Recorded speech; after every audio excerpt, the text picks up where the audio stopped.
and welcome to Sonic Bytes, the freewheeling conversation and interview series for the eclectic music lover. We've reached the end of season 1 of the podcast. Thank you to everyone that's taken the time to listen to any of our episodes so far. We truly appreciate every minute that you spent with us and hope it's been a nice musical companion throughout this tumultuous year. For this final week, we're taking a look back at the rollercoaster of 2020 to reflect on our journeys as musicians in the past year, as well as our experience making the podcast over the past 6 months. We're really looking forward to returning in 2021 with a new series of interviews and discussions for season 2, so stay tuned for updates coming early next year. If you've enjoyed the podcast so far, make sure to follow us on Spotify, Apple, or Stitcher, or like and subscribe to the channel on YouTube, as it really helps support the show. We hope you enjoy this final episode. This camera setup's nice. I'm digging it. Our better camera definitely. setups. Yeah. I mean, looking back on the way we tried to do the podcast in the beginning, like having the Zoom call recorded, having the microphone, and then having another phone like record it on the side. Yeah. We tried to do that. Yeah. I mean, like it would be nice to try to actually do that maybe next season, but or like just different ways to record and stuff. But I just remember when we first started trialing whether we could whether what we were talking about was interesting, and that I think it still remains to be seen. But like just at the beginning we were doing these little like 20-minute conversations just to see is this a podcast? Do we have nice something to release that's, like, those episodes maybe sometime in the future, because I think they had interesting conversations in them as well.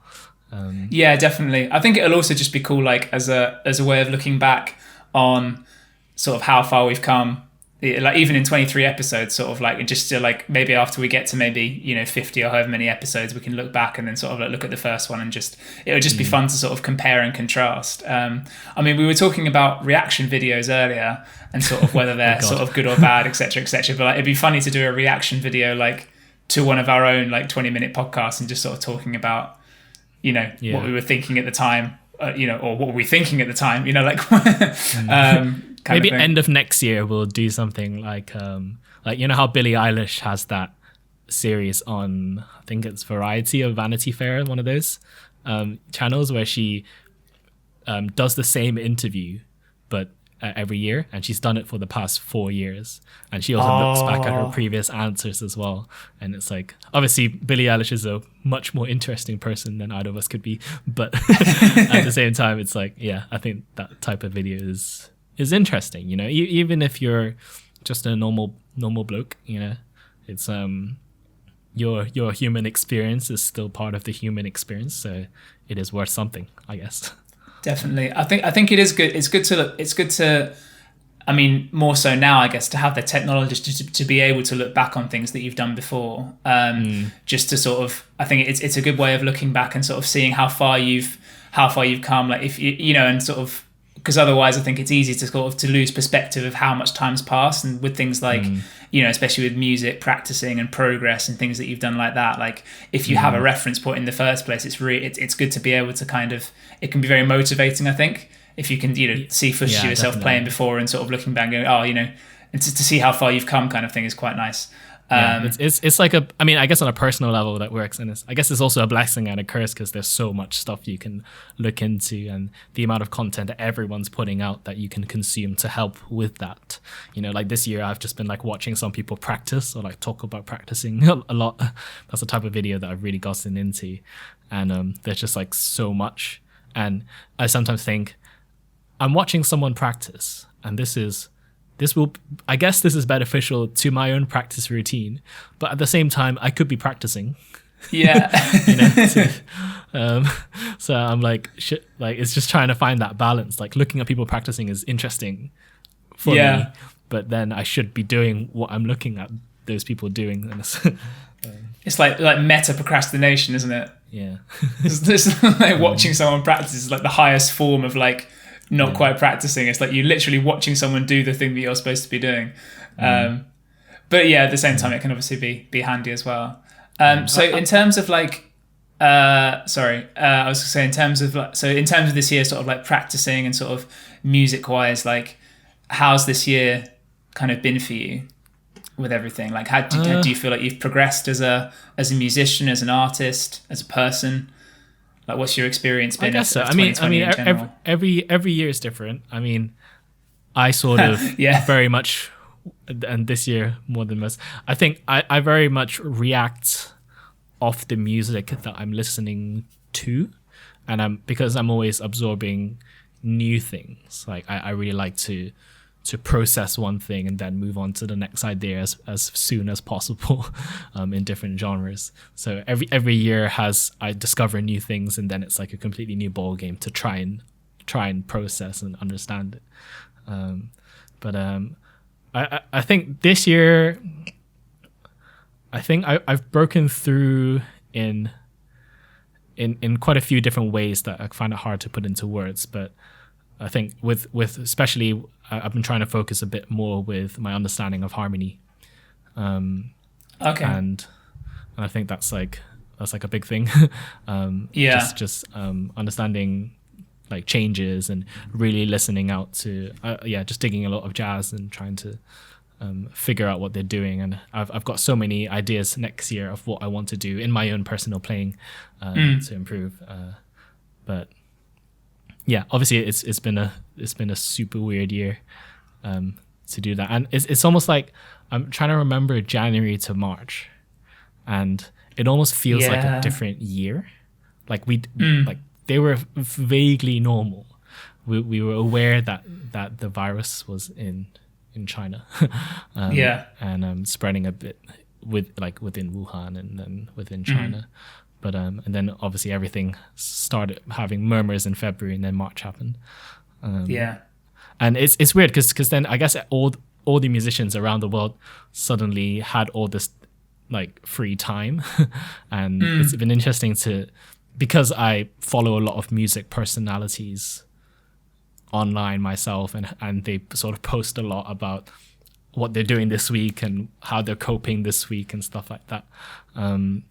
So it's interesting to see all, like, not just in my practice routine, but also everyone else's, and everyone all broadcasting everything that they're doing musically in their own homes, like starting from March until now. And I mean, obviously that's like it's completely different depending on what type of musician you are. Like for me, it's not my full-time income source, whereas it was for you. So yes, I mean, and it still is, obviously, but just in a very very very different way. Definitely. So, what about you? I mean, I'd completely agree. It's been a hell of a year, definitely sort of unlike any other in my life so far, musically, personally as well. But I think in terms of my own sort of practice and playing, I think it's been a year of sort of trying new things and then sort of throwing them out, trying new things, throwing them out, but in doing that sort of taking little bits along the way. So obviously to start in January, February, March, we had a lot of plans in terms of sort of gigging and things. At my band, the band that you're in, qualified for the Isle of Wight Festival for the semi-finals. So like that, in terms of sort of gigging this year, it was going to be a big year for gigging, hopefully. And it was, I think the live band that we had was doing really, really well.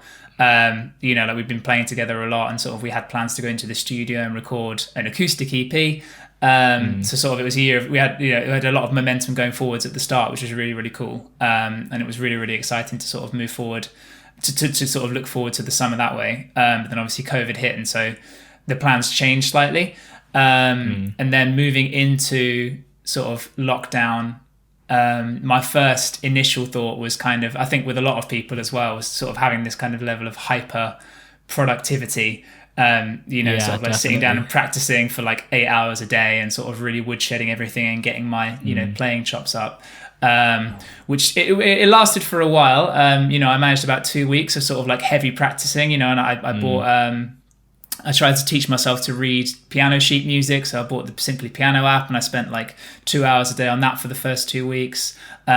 Started looking at my YouTube video and started recording a few more covers. That was another idea. That was crazy. That was a really, like, you you had a little process going, and yeah. I guess so that was really cool. Learned a lot from that process as well in terms of editing. Yeah.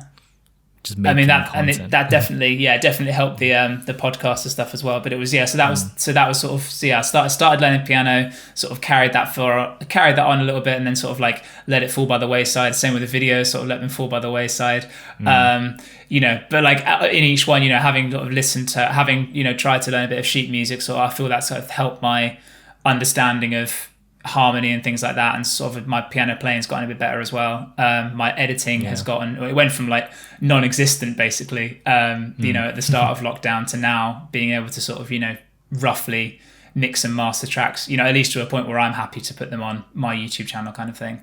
And then I think the video editing has been fun because I think it's been interesting to explore ideas that I previously I would have just dismissed and sort of said, oh, there's no way that I can do something as complex as putting a title sequence together or something, and then sort of stopping for a minute, breaking it down, and then realizing that actually it is something that's it's doable if you can just think about the steps and sort of come up with a way for doing it. So it's been a year that's been quite fun this year. I guess it's one of those things that you it sort of is very manual and I guess you have to sort of get into a flow of doing it. Like I do some of the subtitling for this podcast and stuff. And I guess you had the really cool Tears for Fears editing in terms of and also the multi-Leo editing, which is super exciting. Yeah. And obviously that must have been interesting to put together. I've never tried to do that before, but yeah. I guess it's just it's cool the stuff you can do. Yeah, exactly. And I think it's very much like with the editing stuff, it's kind of is if you can sort of the kind of that old phrase of like, if you can dream it, you can sort of make it happen. Like if you can think about like how to make it work in the first place, and that you have the idea and the concept, then like it's just a question of then putting it into practice and sort of making it work. So like with the multi-track or the video layering, it was just a question of like having each person standing in a place that wasn't overlapping with the other one, and then like making the camera stay in one place and basically recording a continuous take for the whole time you were shooting. It was like an hour's worth of video you then have to like chop into pieces. But then you just, as you overlay them and sync them all up, then it looks like everyone's obviously, the same. And then obviously that like there was that, and then there was like the lighting changes ever so slightly during the day as well. So like, the sun would like the cloud would pass over the sun, and like in one take there'd be sunshine for like 30 seconds and then it would go again. And there'd be random stuff like that where you'd have, and then, it was like instead of having like 4 straight like cuts that you could just go between, you have to like cut like the floor out of one of them to stop the sunlight coming through and stuff like that. And so like there was a lot of editing, but at the same time, you get a real appreciation, like, and similarly for doing the subtitles for the podcast as well, for like the people who do it professionally, and sort of like how much work just goes into just sitting down and like doing an hour's worth of or even 5 minutes worth of subtitling or editing, like to make it look the way it does and sort of the way you just take it for granted. I think it's been cool to get like under the hood of that world a little bit, as opposed to just like seeing the whole car. And like if you see a car like pass by, you just sort of you take it as a car, whereas like if someone like lifts the hood up and sort of shows you all the parts, it's like, oh my god, like this is a really complicated piece of machinery. So it's been cool to like delve into that a bit. Yeah, and I guess that's with a lot of things. You can't be an expert in everything, but sometimes you just want to know enough to be able to get by. Like, definitely. It's like playing different genres of music. You don't have to be an expert. Obviously, if you are an expert in loads of fields, that's great. But it's nice to have a little bit of versatility or just understanding of other things, right?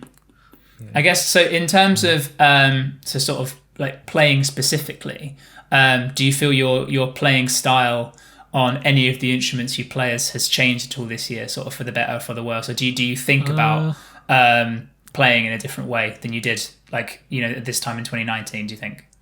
Definitely a bit. I mean, I've been shedding a lot of guitar and acoustic guitar this year. I really want to and starting to really, I guess it's less to do with practice, but because next year I really want to just start putting more of my ideas like concrete in terms of my own compositions.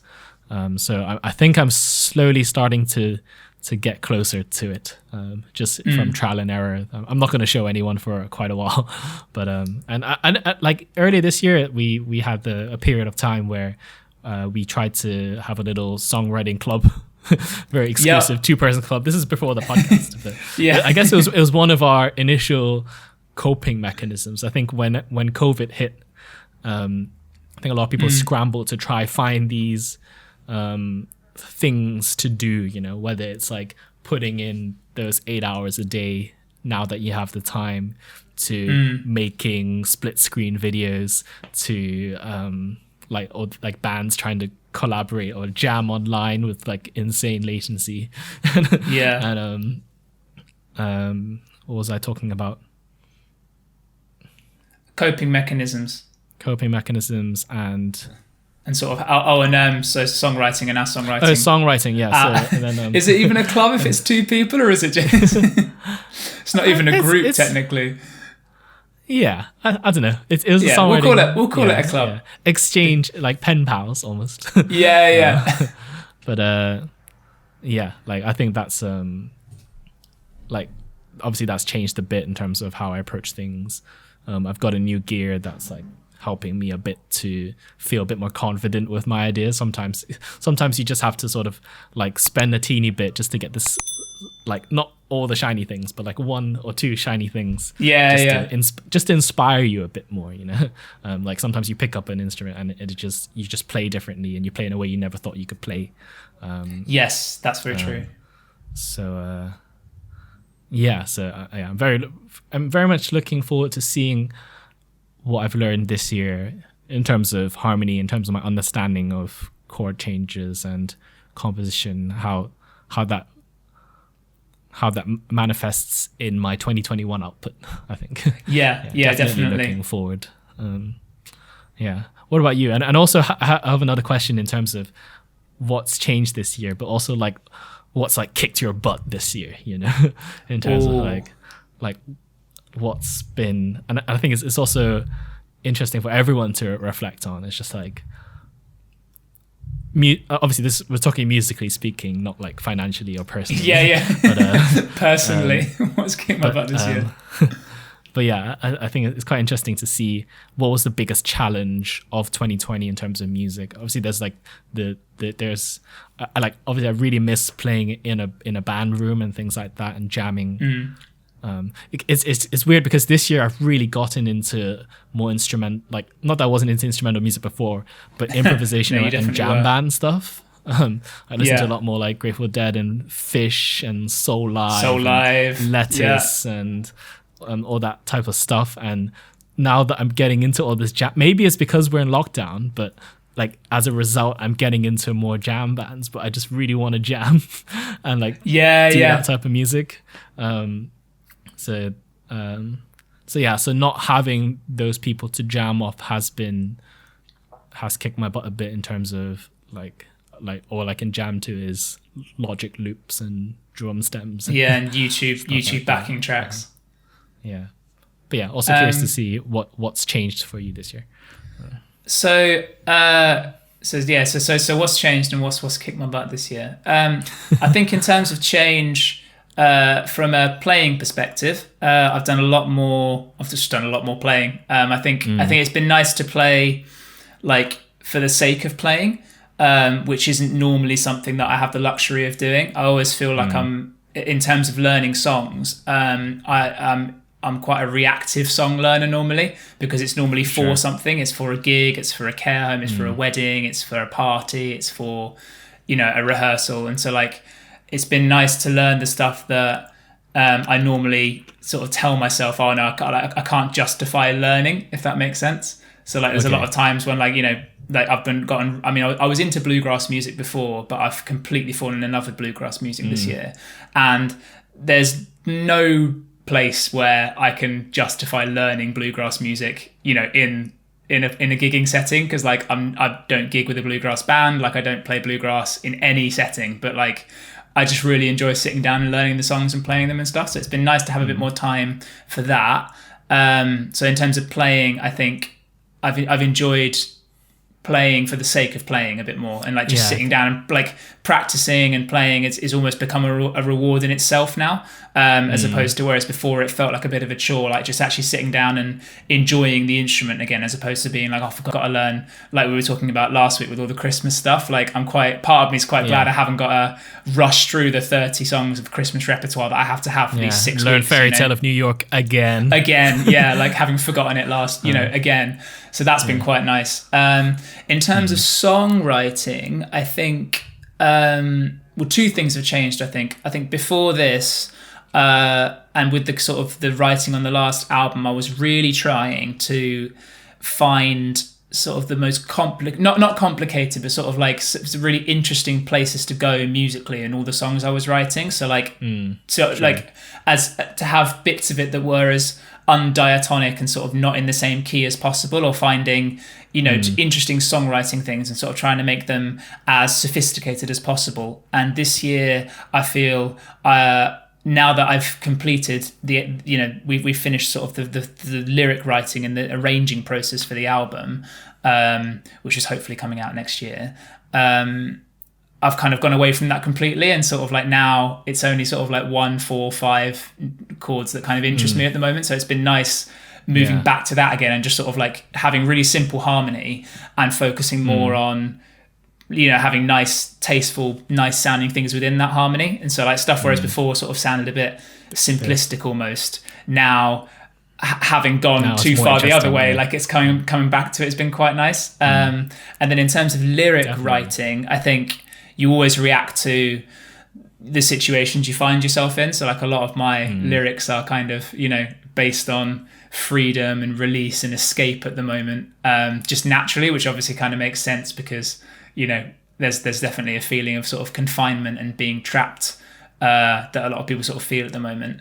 And I think also I was having a really good chat to our friend Matt Gino about this, because he was saying that, just talking about how your writing process changes if you get into a relationship, because you don't want to be complaining about your partner anymore, because you don't want to be saying, like no one loves me anymore. You can't write sad love songs because you're supposed to be happy, and you don't want to necessarily write things that are sad because like, what you're complaining about, you're in a relationship, you're supposed to be happy, and you don't want to be sort of what's the word, kind of like vicariously sort of slacking off your partner by writing songs about you're not happy, because then if they they hear it, well, why are you not happy? Like, am I not doing? It's just something I'm not doing. Like, talk to me about it. Don't write me a song.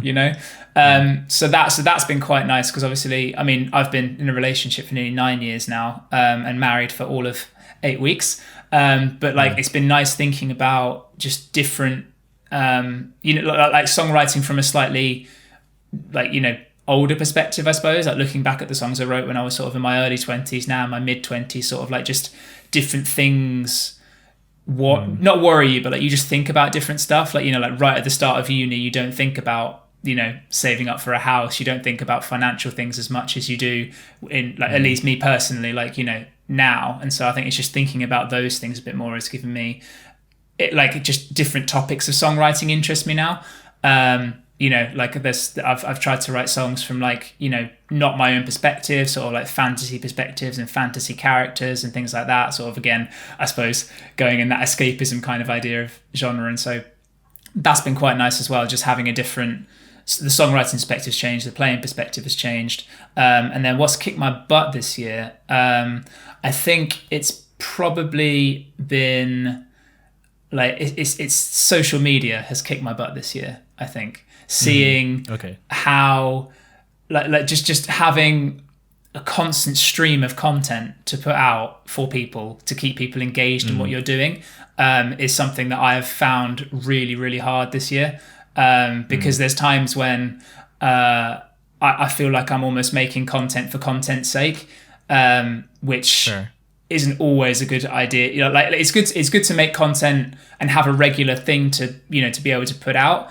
But like when it's kind of, I haven't posted anything in 4 days, I should probably sit down and play something on the guitar that's gonna, that I can put out, sort of thing. And that pressure comes in every now and again, and it it makes, again, sort of looking under the hood of being an artist and sort of being an artist in a social media age, seeing the people who are able to just sit down and just churn out content all the time. It's genuinely a very hard thing to do, and like the ones who make it look easy are the ones who are really, really good at it. And so I think just having a constant social media presence this year is something that I found quite hard, because, you know, as I said, like I'm like sitting and writing and playing is great, and I really enjoy doing that, but none of it's kind of like it's not like, you know, marketable. You can't put it out there, you know, to sort of keep people interested in stuff. And so I think that side of it's been like, tricky for me. Yeah, I mean, it's a very interesting point, and I've got a lot of thoughts and opinions about that type of thing. And I guess, I don't know, I feel like this year with the social media thing, this is just as a general point in terms of observing the musicians that I do follow and also how they've reacted to the pandemic and all that. And obviously it's something that is like can be very beneficial, but it's, I don't know, it's not something I feel should be a determinant of like how well you're doing. Like, oh, absolutely. Yeah, it's very easy to say, and especially in a conversation, it's very easy to agree on that type of thing. But, you know, when you're in bed scrolling over Instagram or something like that, it's very easy to be like, hey, I'm not posting enough. I'm not doing as well as this guy that's on my screen that is posting with his amazing camera, who's probably done this 10 more years, but has gathered all this gear and has loads of ideas and a workflow and all that. And maybe they're just more eccentric a person. They're more outgoing, extroverted or something like that. But then there's also loads of other types of musicians. Like the musicians you see aren't the only musicians out there. No, exactly. There's so many producers that are just as influential to the process that aren't broadcasting every single thing that they do. So for example, Emily King, the soul artist, she's absolutely incredible, but she works with this person called Jeremy Most, who's like a crazy guitar player and producer and songwriter and vocalist as well. Yeah. But he doesn't even have like a social media account anywhere. And it just shows that obviously he's not the only example, but like you don't have to be like constantly projecting yourself. It is a thing you can do, and it can be beneficial for you. And but yeah, I just feel like it shouldn't determine how successful you are in terms of your social media following. Yeah. It's obviously something you should probably keep in mind as an artist if you're making original content, if you wanted to reach as many people as possible. Exactly. But at the same time, yeah, I mean, I don't know. Maybe it's like the Corey Wong school of thought. He's been posting these amazing videos recently about like how to be a musician. How to musician. Yeah. There's a lot of really good. Yeah, how to musician. That's the one. And yeah, you at the end of the day, you just got to stay true to yourself. I think it's true. It's so cliche to say, but if the person you're putting on social media is not who you are, or isn't something that you like, if you're feeling forced to do it, then I'd say don't do it. Yeah. So for me this year, at the beginning of the year, I said, okay, I'm gonna post like all these little clips of little compositions that I'm doing this year. And as I started making them and composing a bit, I guess personally I felt a bit insecure about like my musical output, and as a result, obviously I had Crouton Cannon happening, so there was like that whole operation there where I wasn't actually doing anything. Like Alex was sort of just making the content, and I could just kind of go along with it a bit. But at the same time, because with myself I was very much like, oh god, the stuff I'm making is not good enough for Instagram in terms of where I see myself. So then I sort of, when I realized that, like midway through lockdown, I was just like, okay, I'm just gonna like post way less and just like center myself a bit and be like, focus on what I'm actually doing here, which is I want to make some really good music. And whether that's recording on your project right now in terms of the making of it, to recording on my friend Peter's project, to Crouton Canon as well, planning the next stage of Crouton Canon as well. I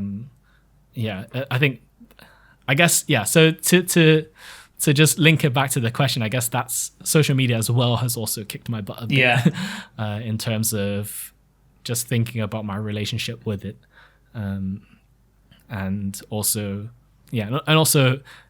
sort of having a lens of seeing other people put stuff on social media and finding the best bits of it, but also the like screening the pressure, the musician pressure, like even as podcasters, the two of us, we listen to a lot of podcasts. I listen to as many podcasts as possible, listen to them at like 2 times speed just to be able to get through more of them, as much content as possible.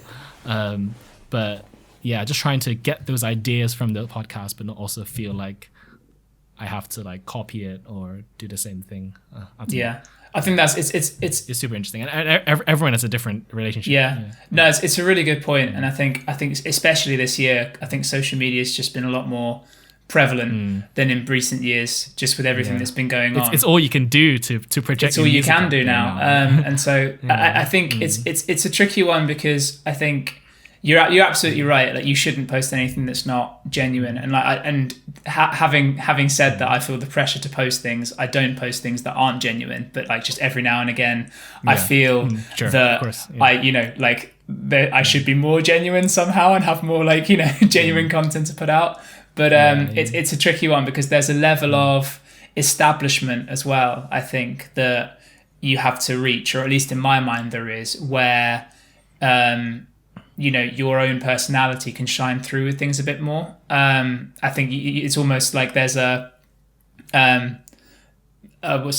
barrier, or of certain level of exposure that you have to break through, and once you break through the barrier, people are sort of willing to see you for who you are, and not in a mean way, but just there's a certain amount of noise and hype and buzz that you have to make to break in the first place. And once you make that amount of buzz, it's fine. It's like, if you think about someone who's like Corey, to take Corey Warning as an example, like I would say he's quite established now on the music scene. He could not post anything for 6 months and then come out with something and it would be like he never left. Whereas there are people who are just on the up, whereas if they stop, like the hype that's sort of getting them there doesn't quite get them through the scene, they just drop back off again, and like you have to work as hard again to sort of get into the same place.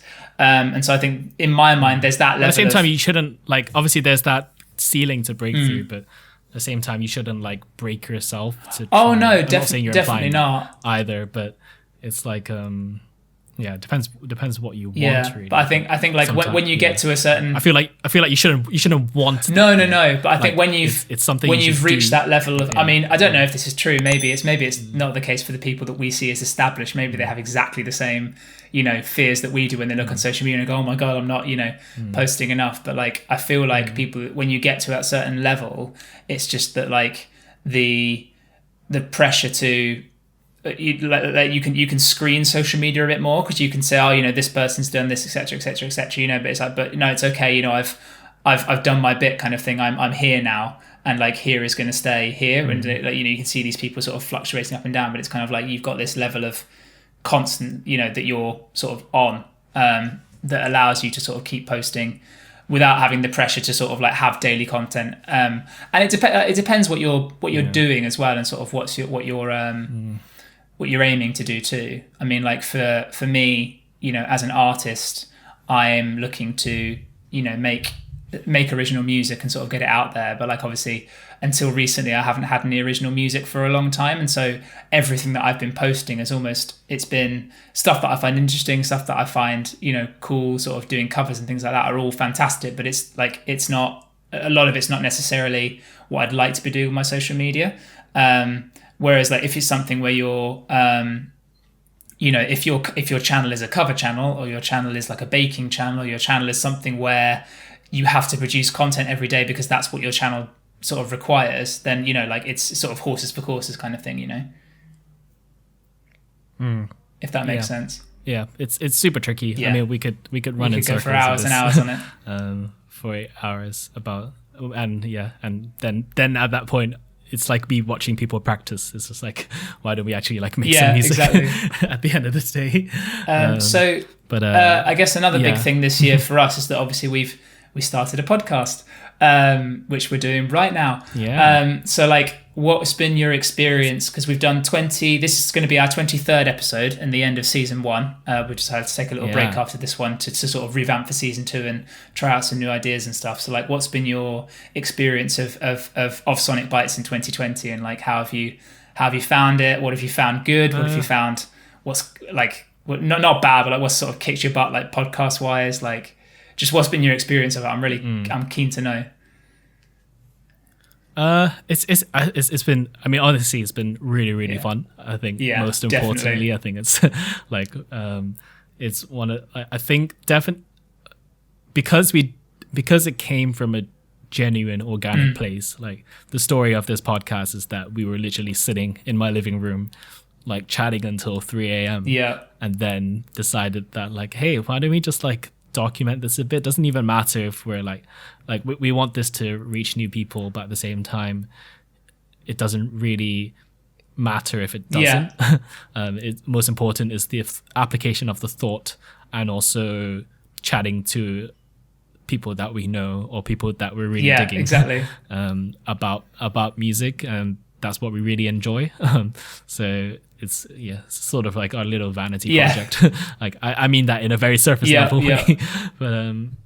But yeah, I think the interviews have definitely been my favorite part. Not that our chats haven't been, but it's always interesting to talk to people about music in this type of setting, especially when we can't do that more often now, and just go in deep with some, like, even if it solely benefits our guests and us in terms of our perspectives about music. I think that's sort of the most important thing for me with this podcast definitely this year. And obviously there have been challenges in terms of, like, sometimes I do feel like a control freak in terms of the, like, managing the podcast and like with you and certain, obviously, because we're a duo, we're operating this like any other job, I guess, so that we're bound to disagree on things and disagree on things.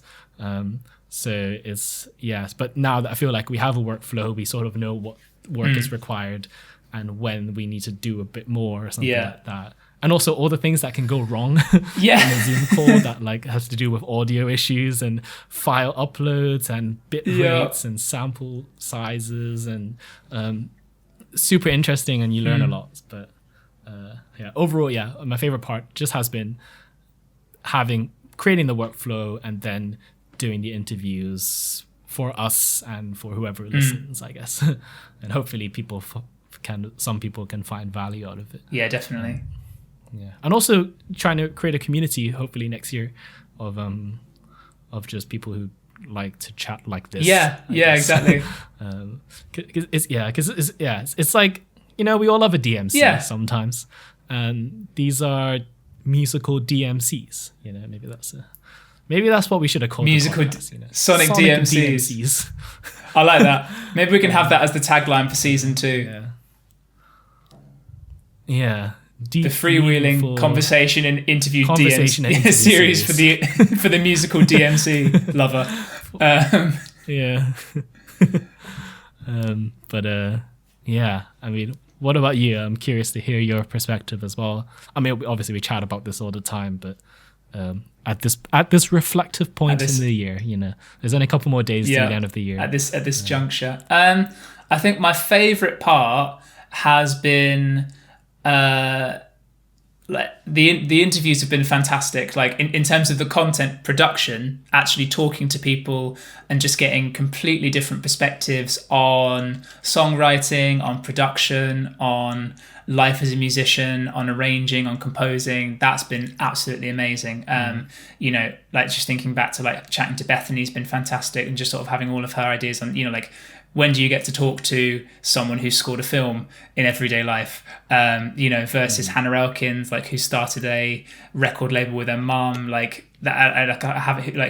When do you talk to people with a family record label? Sort of, there's been so many interesting personalities to talk to. Like, we got to chat to Pearl about writing in different languages. Like, just everything has been so interesting. In terms of actually making the content, I think it's been really nice.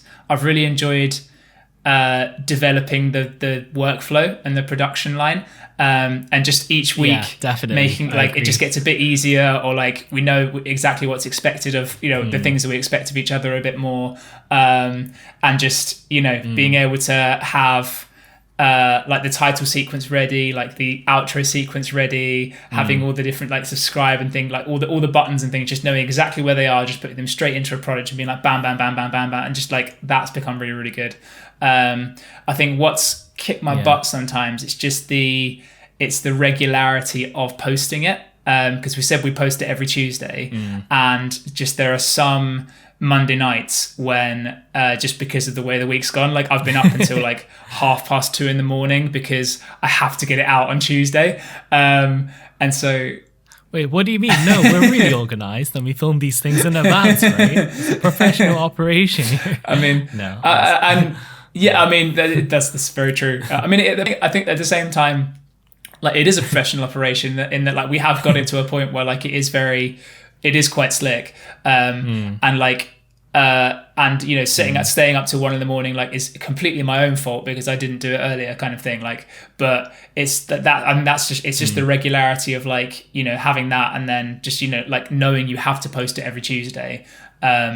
It's good and bad. Like, I like the accountability of it, and I like being able to, like, it's really nice to be able to to sort of see each week sort of the body of work grow, because we would be organized enough to post one every single week, so that's been quite nice.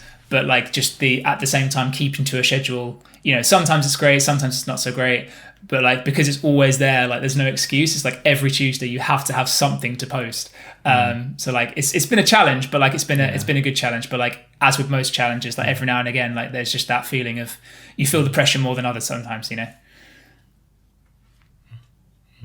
Yeah, and I think definitely that's something I've learned, because it's what I think scheduling is so underrated, and like, in so many aspects of life. And again, that sounds so cliche, but we're the DMC channel here, where we can talk about this deep, stuff. meaningful this is within cliches. Our realm. But yeah, just in terms of getting over that insecurity at the beginning of, like, is this actually a podcast? Is this interesting? Maybe it's still not interesting. Having that weekly schedule to commit to, and the fact that we both strongly committed to, and I also just, like, want to thank you as well for just for the season 1 in terms of pushing us in terms of that commitment, and like just having to force yourself to do an episode when you only have a couple days left. So that sort of fight or flight.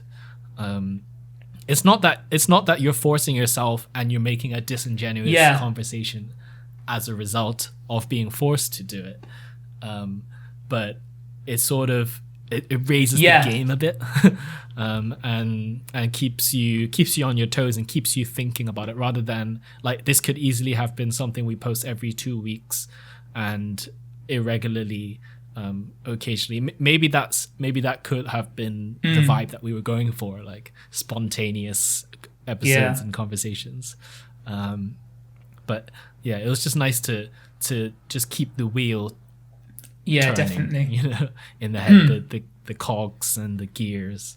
And also I feel like I want to use this experience, obviously, in the podcast going forward, but also in other parts of my life, whether that's practicing or composition. I mean, we were trying to do that at the beginning as well in terms of our songwriting club. We were trying to meet every week. Maybe this is where the podcast came from anyway. It's probably those calls as well, where we were trying to write something to each other each week just to get the cogs spinning, exactly, get the gears going again. But yeah, that's definitely been something like it's nice because for me, I've been very sporadic with my music in terms of playing and stuff like that, or even talking or posting or doing anything music that's not my full-time office job, music office job. I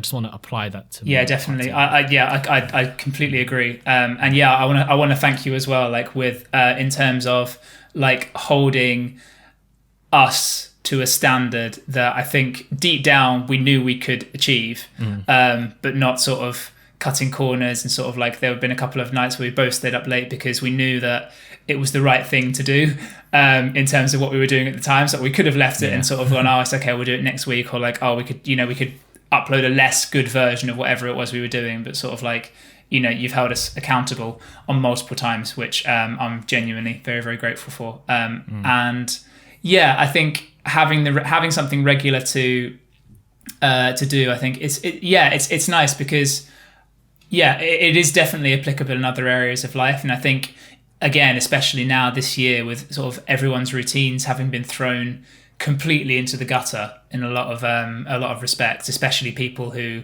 had regular gigs, who had regular work that was based in an industry that's no longer operating in the same way as it was at the start of the year.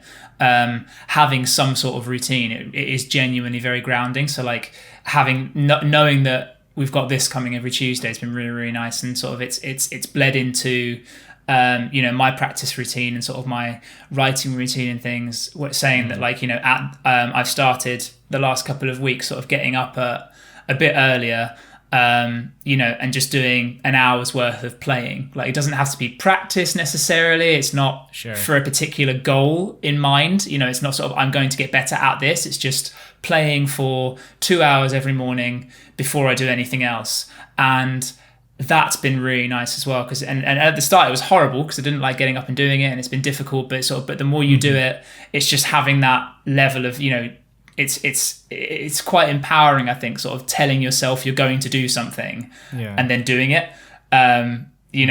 It's genuinely there's a hump to get there. You develop a good habit, a good habit, but it doesn't. No, and I think it's romanticized a lot. I think building up a habit and sort of getting into a routine of doing things, and sort of like the end goal is always heavily emphasized. If you look at practice videos on YouTube or workout videos, you see the guy's end product, and this guy, and you say, oh yeah, I got up every day at 6 o'clock in the morning and I played for 3 hours or whatever, and people go, oh wow, it's amazing, I'll try that. But then I think it's underemphasized how hard that genuinely is to do. Come rain or come shine, every day you wake up at 6 and you play for 3 hours until 9 o'clock. Some days you don't feel like it, some days you stay up too late, etc., but it has to be done. It's the same with the podcast has been really nice for that as well, that even if I'm up until 4:30 in the morning on Tuesday, the podcast will be ready for 8 o'clock and it will be out. And that's been that's been a really nice it's been a bit of one of the many anchors I've had this year has been that, and it's been nice just having something to sort of keep me accountable and not just drift off into sort of the outer reaches of of creative wasteland that I sometimes find myself in. And I think it's inspiring to see you achieve all that this year, or achieve. That's the wrong word to use, but go about that in a successful manner. And I think I guess that's one of my resolutions for next year as well, is sort of discipline to breed creativity. I think that's going to be my mindset. I think I was reading a book on it actually, and one that Theo Katzman recommended on his podcast with Eric Krasno, The War of Art. It's a very short book. I didn't realize how short it was until I got to the end of it, and so I was like, because I had it on my phone, and so I was just flicking through the pages as I was going, and I got to the end, I was like, so it's only about 80 pages long,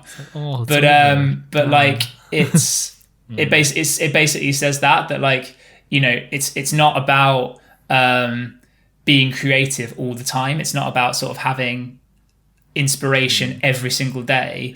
It's about creating the circumstances in your life for inspiration to happen. Inspiration happens when you're playing, and if you play for an hour a day, every day, you give yourself an hour's chance for inspiration to strike every day. Whereas if you play for like 6 hours one day and then don't play for another 3 days, and it's very sporadic, like it might happen in the same way. You might still get inspiration, but you increase your chances if you do it at the same time every day, basically. So sure. Yeah, that makes so much. Yeah, that's exactly it, isn't it? Just breaking it down like mathematically and like all about the maths on Sonic Bytes. Statistical. The statistical analysis of creativity. Analysis. But yeah, so you said that sort of having a more regimented structure for creativity is sort of what you're looking for, like aiming for in 2021. Do you have any other sort of like things that you'd like to do more of in 2021, or like things that you haven't done any of in 2020 that you'd like to do like some of, or stuff that you think's gone well that you'd like to carry on doing, like, and stuff that you don't want to ever do again as well for 2021? Like, are there any, what are you looking forward to next year? I mean, personally, I think I just understanding even more harmony. I think that's what I really want to do. Just putting in the hours to do that, and just create more stuff. I think that's my create more stuff that I will post and share with more than 2 people. That's my aim, and I think I'm almost there. And also, like, actually talking about it a bit in these settings also helps a bit, I think, just to be a bit more confident in general about that type of thing. Just like committing to ideas is difficult sometimes. Okay, so to sort of wrap up, I thought it might be interesting to just like talk about maybe what we're trying, like, I've got these 2 questions here. I want to know one sort of artist or style. Okay, I guess it is one question, but like basically, what are you looking forward to deeper dive into next year? What's the first thing that comes to mind? Obviously, you're currently in a bluegrass sort of state of mind, and I'm sort of wanting to adjacently join you in that adventure as well, a bit in terms of my listening and personal listening as well. But what are you what's the most exciting thing in terms of your playing, and also artists that you want to check out and dig more, like artists that you want to absorb into your playing, and then maybe in a year's time we can see if we manage how it's changed, or I think so. What I've found this year that I very rarely do, because I've done a lot more teaching, is that a lot of people I teach are very keen to learn rock music, and it's not something that I've really ever touched on very much in playing electric guitar. I've always been a Strat guy, and so I've never had like a Gibson, to sort of like blast through a Marshall amp, and I've never had really a Telecaster. I've never had like in my own mind sort of the tools to play rock music in the sort of classical way. But a lot of my students want to learn, sort of Metallica stuff. They want to learn AC/DC stuff that I've obviously, dabbled in, but never sort of deep dived into. So like, I'd be really interested to spend some time just learning some more sort of classic rock repertoire and being able to play around with that a bit more. The guys I'd like to get into my playing more, I think, like I'd really like to nail the sort of, I don't know, there are some guitar players who just have a real like vocal quality to their playing, in a way that it's really hard to describe, but it's kind of like that they come off as as almost like singers, and like I think they think like singers, and I think when I play guitar I think like a guitar player, and I have my bag of guitar playing licks, and I have my places where I go to improvise, and sort of like, but I think when they're thinking of lyrics, they're thinking of sort of that really vocal quality of language. Like that's exactly it. And so like I'd be really interested to try and get some more of that into my guitar playing, and sort of merge the two, sort of merge my abilities as a singer and my abilities as a guitar player, and sort of bring the two up, both bring them up but also closer together as well, so that one can inform the other, sort of like, and cross contaminate those two a bit more. I think that's definitely something I'm really interested in doing a bit more. So listening to guys like Derek Trucks, Obviously slide playing, and then some of the real greats to do it, like Eric Clapton, BB King, guys that I've listened to but not really broken down from that perspective before. Like everyone learns BB King licks, everyone learns Layla by Eric Clapton or Wonderful Tonight or Crossroads, but like really breaking it down into like working out what the quality that they sort of bring forward in terms of the vocal style. So that's the kind of thing that I'd like to hopefully have achieved be a bit further down the road at the end of 2021 maybe. So I guess same question back to you then. So like, what are you who do you want to get into more, and sort of what are you interested in doing more in your playing as well? Yeah. I wonder who asked it in the first place. But yeah, I think in general it is definitely the language thing. Just like when we make sentences like this, we're not thinking about exactly what words we're using and what order and the grammar or anything like that, right? So I kind of want to make my playing more conversational, hence probably my interest into more sort of jam type of bands, where it's like just long sprawling solos and just like getting back into guitar style music. I think Eric Krasno has been someone that I've just been really inspired by in terms of his eclecticness, and yeah, and also just I guess digging down further into that sort of untangle my brain in terms of scales and stuff, and really digging more into like bebop type harmony, like Charlie Parker and any saxophonist, really, and just getting more changes into my playing, where I really want to at some point, who knows when, but be able to outline chord progressions just by soloing. I think that's my goal. And I think and it's a goal for like so many, like even super advanced guitarists as well, but hopefully leaning more into that and getting more breakthroughs. I think those breakthroughs are like when you know you can do something. Definitely. Especially the first few times you can do it.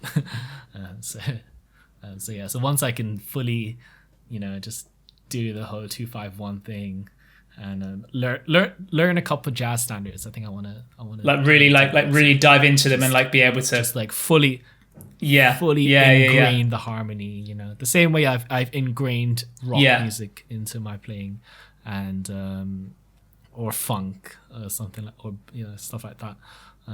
Like that stuff is part of my DNA, so I'm trying to absorb a bit more in terms of add harmony. a few more strands to the double helix, yeah, definitely. I'm super excited for next season as well. Just the fact that we're gonna go into it just with its same but also different approach. I think it'll be more focused. I think we'll know sort of and we'll have less time to stress about editing and what it looks like, and more time to focus on stuff that will make it definitely more exciting. And I think also like just the fact that like we've made it through a season. I know it's a season that we've like obviously we set the parameters ourselves, and we've said it's going to be 23 episodes, etc. But like the fact that we've made it through and we've got all of that experience now to then go back and use that sort of, there's so much stuff that we've learned, and I'm really excited to apply that to doing it all over again, basically. Obviously with everything that we now know, it's going to be really, really exciting. And I'm really looking forward to just like, just making more podcasts with you and talking about more music with more people. And, it's going to be great. I can't wait. Yeah. And if you've made it this far, thanks for listening, I guess. It's been super fun, and we really appreciate every single minute, even if you've listened to it at double speed. We appreciate you as well. Not half so, the same as someone who might listen at 0.75 speed if we talk too fast, which we definitely don't. But it's been super fun, and onwards and upwards. And if you want to come on the podcast, let us know, sonicbytespod@gmail.com. Reach out on social media. Yeah. All that jazz. And I guess also like all the thank you as well for all the feedback. Both like overwhelmingly positive and constructive. Like all of it has been really, really great just to hear. And the fact that, this feedback means you guys are engaging with it. So yeah, thanks for listening. Thanks for feeding back. Thanks for commenting, liking, sharing. Everything you guys have done for the first season has been so unbelievably appreciated. And we can't wait to do it all again. Yeah. Super exciting. Thanks to all the guests as well. Oh, there's too many people to thank. We'll thank them in the intro and the outro. Thank you so much to everyone who's come on the podcast. Let's leave it out of this bit. And to all the guests who are coming on the podcast in the future, we can't wait to have you. It's going to be great. Yeah. Sonic Bytes out. Happy 2020. And even happier 2021. Happy. 2020 happened. 2021 is gonna. Yeah, let's take the happy out of 2020. Yeah. Oh man, let's go. Thank you so much for tuning in to Sonic Bytes. We started this podcast as a way of dealing with being stuck in isolation due to COVID-19 in 2020, and we can't believe the overwhelmingly positive response we've had from both fans and guests on the show alike. We've got some big plans for season 2 and some great guests lined up as well, and so make sure to keep up to date with everything we're up to on Instagram at Sonic Bytes Pod, or follow us on Apple, Spotify or Stitcher, or subscribe to us on YouTube and hit the notification bell so you never miss another video. Thanks again for tuning in, Happy New Year, and we can't wait to see you in season 2. Take care.